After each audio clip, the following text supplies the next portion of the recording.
Assalamualaikum warahmatullahi wabarakatuh. Perkenalkan, nama saya Ziprit Kafizi. Saya dari Prodi RO semester 3 di Stikes Hakli Semarang.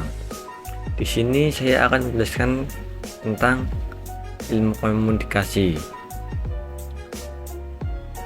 Komunikasi interpersonal, pentingnya keterampilan komunikasi dalam kehidupan sehari-hari.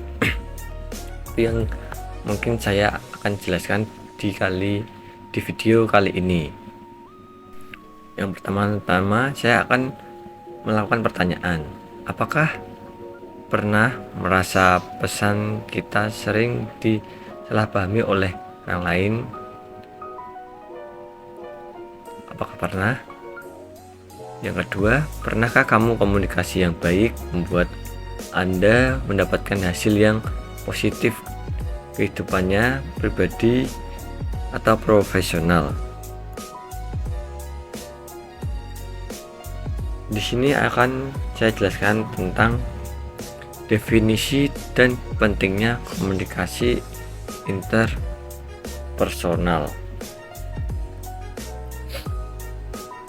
Yang pertama, komunikasi interpersonal adalah proses penukaran pesan atau informasi antara dua atau lebih individu. Mengapa sih penting berkomunikasi itu?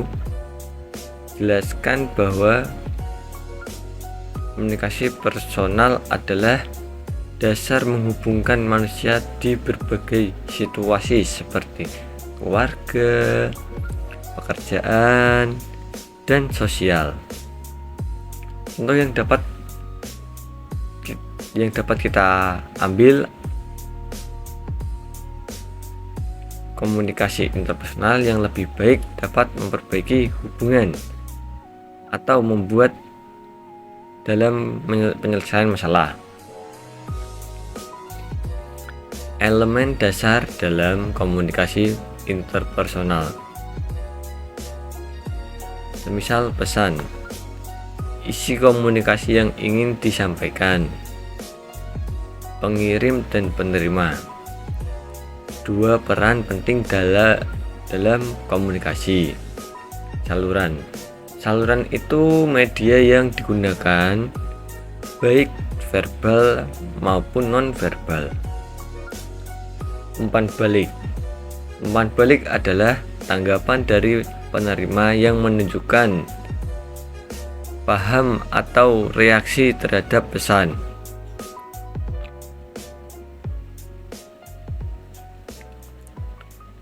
Contohnya, kita dapat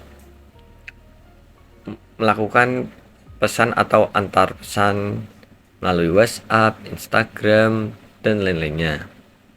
Kemudian, hambatan dalam komunikasi interpersonal. Hambatan fisik, misalnya jarak atau suara yang berisik dapat mengganggu kita, atau sinyal yang agak putus-putus. Yang kedua, hambatan psikologis, prasangka atau asumsi yang salah. Yang ketiga, hambatan bahasa, penggunaan kata yang sulit atau teknis, atau bahasa yang berbeda dan tidak diketahui oleh penerima atau pengirim. Bahasa sedikit tentang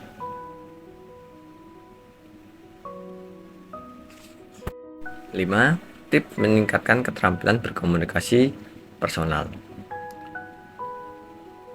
Di kalangan kita dapat menjadi pendengar yang aktif atau fokus pada apa yang lawan bicara kita katakan. Menggunakan bahasa tubuh yang sesuai. Berkomunikasi secara jelas dan langsung. Jadi, jika kita berbicara dengan seorang, kita tidak boleh memotong pembicaraannya atau tidak boleh mengalihkan, tidak boleh seakan-akan kita tidak mendengarkan dengan baik, karena itu dapat membuat seseorang kecewa dan membuat orang itu mungkin akan tersinggung karena tidak didengarkan. Yang terakhir, kesimpulan dan penutup. Dari apa yang dapat kita ambil dari kesimpulan tersebut, bagaimana keterampilan ini mematuhi introspeksi sehari-hari, dan kita dapat menggunakannya untuk keseharian kita dalam bermasyarakat, berkeluarga, atau dalam lingkungan pekerjaan. Di sini saya akan membagikan beberapa contoh komunikasi dalam kehidupan sehari-hari. Yang pertama, komunikasi verbal, menggunakan kata atau bahasa untuk menyampaikan pesan.